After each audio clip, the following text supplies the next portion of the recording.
Kalau bab atau pasal setelahnya 146 masih masalah laknat juga ya, bersambung. Saya bacakan hadisnya nomor 316. Kata Imam Bukhari rahimahullah, Sa'id bin Abi Maryam mengabarkan kepada kami, ia berkata, Muhammad bin Ja'far mengabarkan kepada kami, ia berkata, Zaid bin Aslam mengabarkan kepadaku dari Ummu Darda radhiyallahu anha, an Abi Darda radhiyallahu anhu qala an-nabiy sallallahu alaihi wasallam innal la'anina la yakununa yaumal qiyamati syuhada wala syufa'a. Dari Abu Darda radhiyallahu anhu ia berkata, Nabi sallallahu alaihi wasallam bersabda, sesungguhnya pada hari kiamat kelak orang-orang yang suka melaknat tidak akan menjadi saksi di sini ya. Ini tidak diterjemahkan sama dia. Sebenarnya syuhada adalah saksi maksudnya. Ya. Dan pemberi syafaat. Jadi maksud sini bukan syuhada, bukan orang yang mati syahid ya. Tetapi syuhada yang dimaksud adalah jamak daripada syahid, yang itu orang yang akan jadi saksi ya pada hari kiamat. Kandungan hadis ini yang pertama, orang yang suka melaknat diharamkan menjadi saksi pada hari kiamat atas risalah yang telah disampaikan oleh seorang rasul kepada kaumnya. Kemudian yang kedua, orang yang suka melaknat tidak diizinkan memberi pertolongan kepada keluarga dan kerabat mereka yang melakukan kemaksiatan. Hadis ini hadis mulia tentunya, menjelaskan tentang, kalau tadi menyebutkan hadis sebelumnya tentang kondisi orang yang suka melaknat di dunia, artinya akan mendapatkan respon yang sama, suka doakan orang keburukan, suka jahat, maka akan respon yang sama dari orang-orang. Kalau ini adalah hukuman di akhirat. Hukuman di akhirat. Ada dua hal besar yang Allah subhanahu wa ta'ala berikan kepada umat Muhammad SAW pada hari kiamat. Yang pertama, mereka jadi saksi terhadap umat-umat yang lain. Sebagaimana nanti disebutkan, atau salah satunya disebutkan dalam hadis yang sahih, bahwasanya Nuh alaihissalam akan didatangkan pada hari kiamat. Kemudian Allah berfirman kepada Nuh atau berkata kepada Nuh, begitu juga dengan kaumnya. Hai Nuh, apakah kau sudah menyampaikan risalah yang sudah aku bebankan kepadamu? Nuh mengatakan iya. Lalu Allah SWT tanya kaumnya yang kafir, yang Allah tenggelamkan, apakah Nuh sudah sampai kepada kalian dan menyampaikan risalah dariku? Mereka mengatakan tidak. Gitu kan? Lalu Allah SWT bertanya kepada Nuh, siapa yang akan jadi saksimu? Maka berkatalah Nuh alaihissalam, Muhammad dan kaumnya, atau Muhammad dan umatnya. Maka kita pun didatangkan bersama Nabi SAW, lalu kita semua memberikan kesaksian bahwasanya memang Allah telah menurunkan surah dalam Al-Quran namanya surah Nuh. Ada juga surah Al-Anbiya yang menceritakan tentang Nabi Nuh pernah menyampaikan risalah 950 tahun, kaumnya menolak, lalu terjadilah banjir besar, bagaimana anaknya Nabi Nuh Kan'an juga tenggelam dan seterusnya gitu kan. Maka kita akan jadi saksi hari kiamat, dan hampir semua umat-umat yang memungkiri tentang risalah nabinya, kita akan menjadi saksi pada hari kiamat. Dan ini khusus untuk orang yang lisannya suka mendoakan keburukan, tidak ikutan di sini. Dipisahkan dari umat Muhammad SAW. Ya, dan ini tentu kebanggaan sendiri pada hari kiamat. Kita bergabung bersama Nabi SAW, kita memberikan kesaksian umat sebelum kita. Ini sebuah kebanggaan tersendiri. Tapi mereka akan disendirikan karena lisannya suka mendoakan keburukan. Ya. Yang kedua diberikan kepada umat Muhammad SAW adalah memberikan syafaat, pertolongan. Ya, kalau seandainya seseorang di antara kita, dan insya Allah kita termasuk itu, memiliki amal yang besar, misalnya amal solehnya banyak, Allah kabulkan, Allah terima semua amalnya. Misal dia punya 1 juta amal, gitu kan. Dosa dia mungkin cuma 1, 2, 100, 1000, maka dia masuk surga gitu kan. Nah, selisih antara dosa dia dengan pahalanya, misal pahala dia 1 juta, dosanya cuma 1000, masih banyak ya kelebihan pahala dia. Dia boleh memberikan syafaat keluarganya sejumlah kelebihan pahala dia, tapi bukan diberikan kepada kerabatnya, nilainya saja. Berarti kalau ada ibunya butuh 1000 pahala, bisa dibantu sama dia, tapi bukan dikasih pahala ke ibunya. Hanya Allah subhanahu wa ta'ala memberikan dia kesempatan memberikan syafaat sesuai dengan kelebihan pahalanya dia, gitu kan. Kalau ada ayahnya butuh 3000, dibantu sama dia 3000 dan seterusnya, sampai nilai pahala itu selesai, maka dia tidak bisa bantu lagi, gitu kan. Itu namanya syafaat. Ada orang bisa memberikan syafaat 1 orang, ada yang bisa memberikan syafaat 2 orang, ada bahkan dari umat Muhammad SAW yang bisa memberikan syafaat sampai 100.000 orang. Kata Nabi SAW, sesungguhnya dalam hadis sahih, akan ada dari umatku yang memberikan syafaat pada hari kiamat seperti suku Mudar. Suku Mudar ini suku yang jumlahnya di atas 100.000 orang. Karena banyaknya amal solehnya, sampai banyak orang yang dia bisa selamatkan. Dengan dia membantu akhirnya orang-orang pada selamat masuk ke dalam surga ya. Itu namanya syafaat. Nah khusus untuk orang yang suka melaknat, walaupun amalnya banyak, maka tetap saja tidak bisa memberikan pertolongan kepada kerabat-kerabat dia. Makanya disebutkan di sini manfaat atau kandungan hadis yang kedua, orang yang suka melaknat tidak diizinkan memberikan pertolongan kepada keluarga dan kerabat mereka yang melakukan kemaksiatan. Kita bisa saja butuh bantuan, tapi kita tidak bisa membantu, naudzubillah, karena justru melaknat. Jadi semoga kita termasuk orang yang tentu jauh dari sifat laknat ini dan juga punya amal soleh yang banyak sehingga kita bisa membantu kerabat-kerabat dan orang yang kita kenali tentunya. Hadis selanjutnya nomor 317.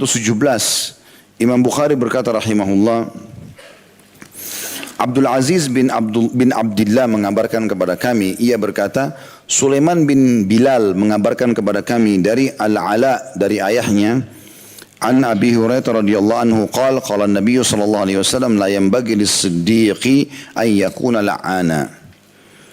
Dari Abu Hurairah radhiyallahu anhu dari Nabi sallallahu alaihi wasallam, orang yang siddiq kata Nabi SAW atau membenarkan imannya dengan amal tidak pantas menjadi seorang pelaknat. Penjelasan hadisnya adalah celaan atas sikap suka melaknat, dan orang yang jujur tidak dibolehkan melaknat orang lain karena kedudukannya yang tinggi, yaitu berada di bawah kedudukan para nabi pada hari kiamat nanti. Kesimpulannya tentunya adalah tetap sama dengan sebelumnya tadi, orang mukmin tidak boleh melaknat. Jadi biar orang itu kelihatannya bercahaya wajahnya, tiap hari bersedekah, baca Quran, tapi kalau lisannya suka menghina orang lain, maka percuma saja. Ini sesuai dengan hadis yang pernah kita pelajari ya. Ada seorang sahabat berkata kepada Nabi SAW di masjid, kebetulan ada dua orang wanita di Madinah menjadi buah bibir orang pada saat itu. Yang satu, kata seorang sahabat, ya Rasulullah, fulana. Tidak disebut namanya, karena memang sunnah Nabi tidak menyebutkan nama orang. Kita cuma bilang ada orang begini misalnya. Dan sahabat sudah tahu siapa yang dimaksud sebenarnya. Nabi SAW juga sudah tahu. Mengatakan tidak pernah ketinggalan sholat malam, tidak pernah ketinggalan puasa di siang hari. Jadi selalu luar biasa ibadahnya. Tetapi lisannya tajam, menyakiti tetangganya. Kata Nabi SAW, la khaira fiha hiya finnar.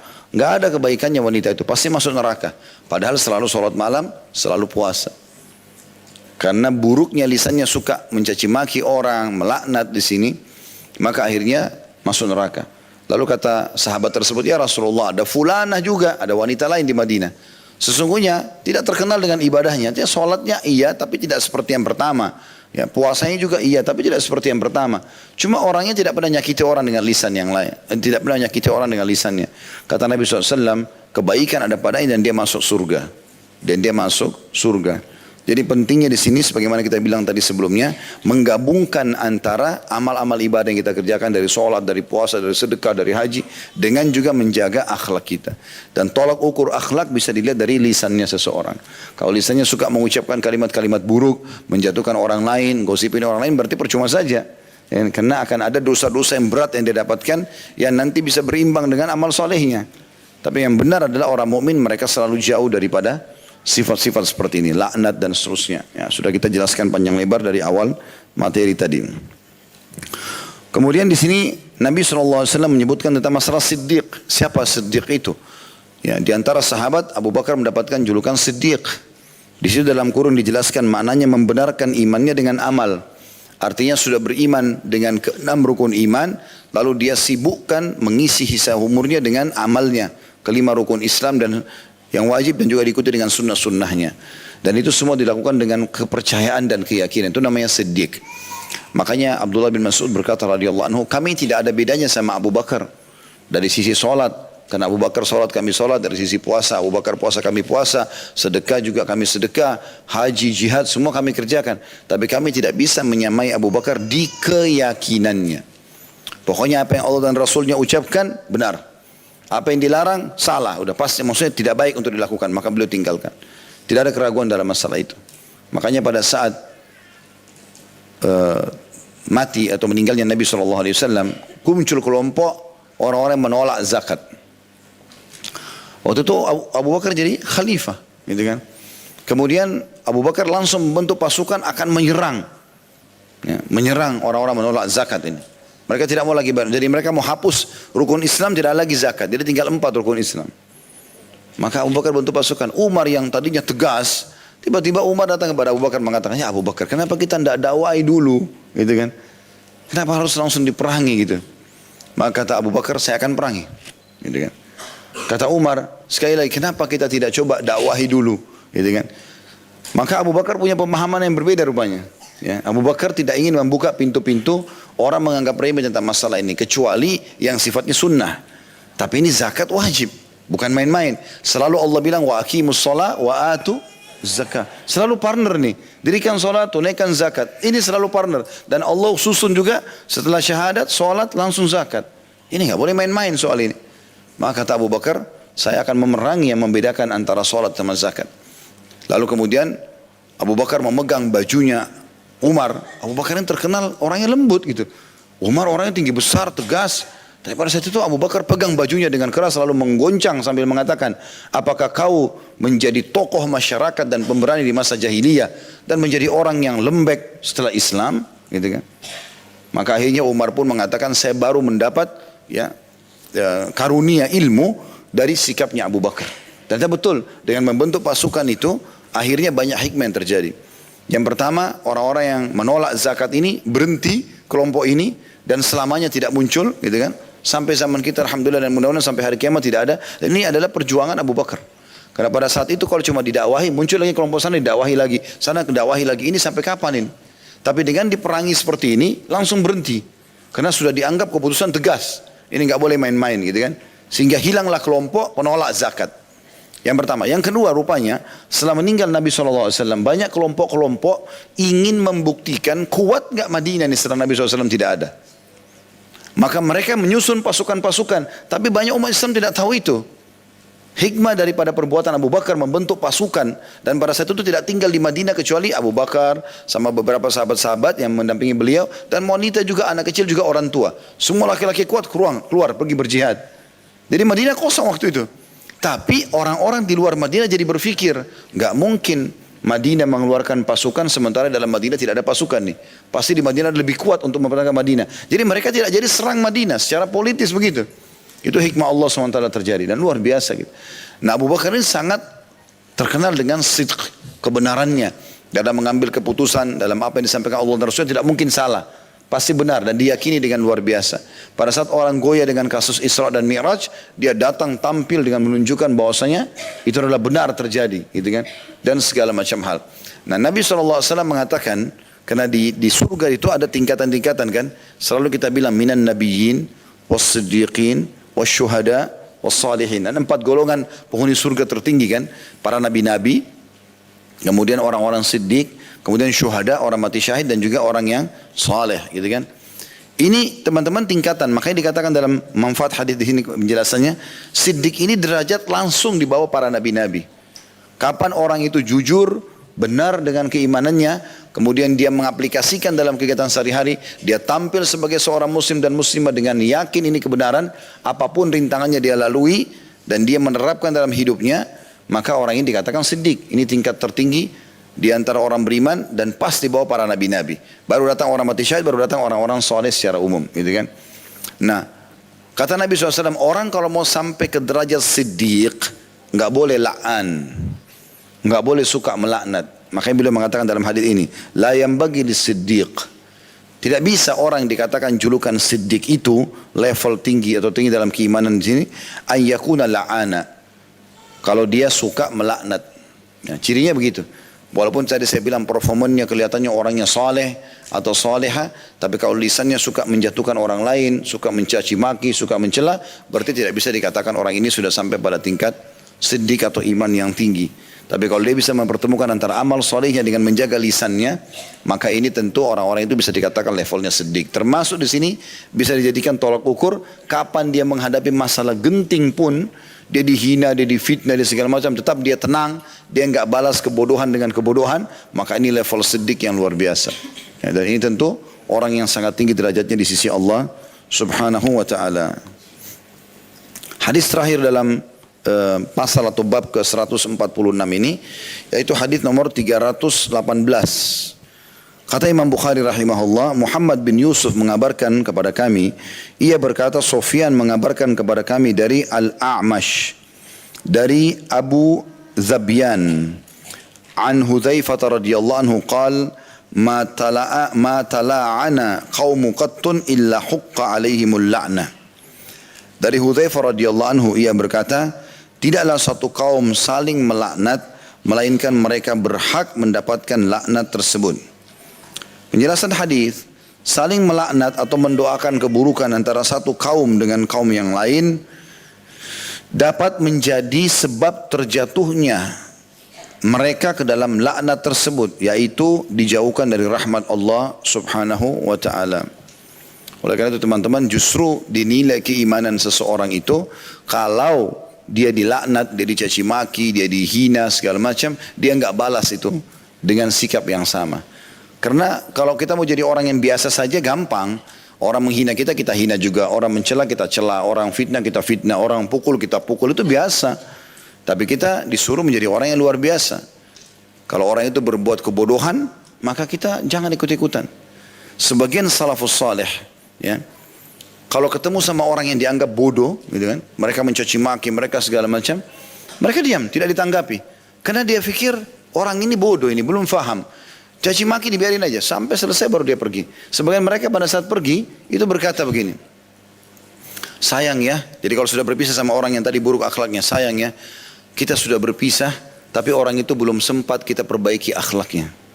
Jadi mereka justru menganggap itu kebodohan gitu ya. Jadi jangan diikut-ikutin. Itu tanggal saya suka caci maki saya, biarkan saja dia dengan alamnya.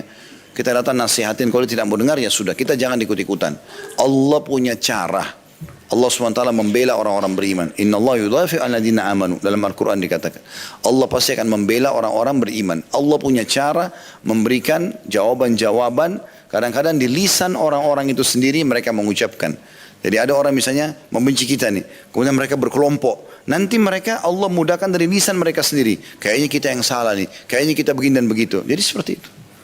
Dan yang lebih parah lagi daripada itu teman-teman sekalian, ada sebuah hadis yang lain tentang laknat ini. Kata Nabi SAW, tidak ada seseorang melaknat orang lain, mengucapkan kalimat buruk, kecuali laknat itu akan naik ke langit, kemudian dikembalikan lagi. Kalau yang dilaknat itu pantas mendapatkannya, kenalah orang yang dilaknat. Kalau tidak, akan kembali kepada pengucapnya. Ya. Jadi misalnya yang dilaknat Fir'aun, memang Allah melaknatnya. Ya kan? Misalnya ada seorang penceramah mengatakan Fir'aun laknatullahi alaih, misal memang Fir'aun dilaknat oleh Allah SWT, maka laknat itu naik ke langit dan akan kembali. Akan Allah SWT berikan kepada Fir'aun walaupun dia sudah mati. Ya, seperti didoakan keburukan gitu kan. Atau iblis laknatullah alaih misal gitu kan. Maka itu bisa saja.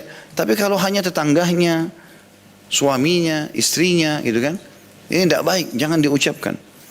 Di Indonesia sih tidak pernah diucapkan, tidak pernah digunakan kalimat laknat ya. Tapi terjemahnya lebih dekat adalah doa buruk. Seperti itulah. Doa-doa keburukan. Kalau orang Arab terang-terangan ngomong gitu kan. Saya pernah waktu masih mahasiswa itu kadang-kadang saya dengar, karena ngerti bahasa mereka, kalau lagi bercanda sama temannya, Allah yal'anak, semoga Allah melaknatmu. Padahal bercanda sama temannya. Ini bahaya sekali gitu kan. Nah, iya. Bercanda aja begitu. Biasa, itu biasa ada orang ucapin. Tapi ini mereka tidak faham hukum ya. Jangan berarti orang Arab lalu dianggap faham hukum semua, tidak. Abu Jahal, Abu Lahab orang Arab masuk neraka gitu. Ya. Walaupun juga ada Abu Bakar sama Umar orang Arab yang ahli surga gitu kan. Karena ada orang begitu, karena jemaah saya, Ustaz, kenapa ya di Mekah ini kita kan sudah belajar tata cara sholat sesuai dengan sunnah. Ada orang sholatnya masih ngawur gitu. Lain, ya bukan itu tolok ukur. Walaupun dia orang Arab, dia bisa saja salah gitu kan. Apa Bapak Ibu sudah tahu di Mekah ada orang tinggal di Mekah belum pernah haji? Ada. Ada orang tinggal di Mekah nggak pergi sholat ke Masjid Haram? Ada. Saya pernah diantar oleh seorang penduduk Mekah, ya, begitu turun di Masjid Haram, bisa dia parkir, dia sholat, enggak, diturun, di drop langsung dia pergi. Karena dia bisa sholat di situ. Tapi ada orang begitu, hidayah. Kita bersyukurlah kepada Allah SWT kalau Allah berikan kepada kita gitu kan. Jadi bukan itu jadi tolok ukurnya gitu. Ya, itu kekeliruan terjadi ya. Allahu a'lam. Karena pernah juga sekali begitu, istri saya pernah masuk di masjid, sholat di Masjid Nabawi, kemudian habis sholat dia tanya saya, dia bilang memang orang kalau sholat boleh jawab telepon? Saya bilang nggak boleh. Kenapa? Tadi ada satu orang sholat gitu, Pas lagi sholat bunyi handphonenya diangkat sama dia. Sebentar ya, saya lagi sholat. Ya batal gitu kan. Tapi kalau orang ambil, oh di Masjid Nabawi, mungkin betul itu, kan bisa dihukum kan gitu. Itu salah. Tidak semuanya apa yang tidak di sana, kalau salah secara agama salah. Gitu kan. Tidak boleh kita benarkan. Itu contoh-contoh saja. Jadi di sini lebih luas lagi hadis Hudzaifah radhiyallahu anhu, kalau satu orang kepada orang lain sudah cukup kena laknat itu kembali kepada salah satunya. Kalau satu kaum lebih banyak lagi. Ya, makanya teman-teman redam ya. Kalau lagi punya masalah sama seseorang, ini pernah saya berbagi poin ini. Kalau kita punya masalah sama satu orang, fokus ke satu orang itu saja. Tidak usah bawa-bawa keluarganya, gitu kan?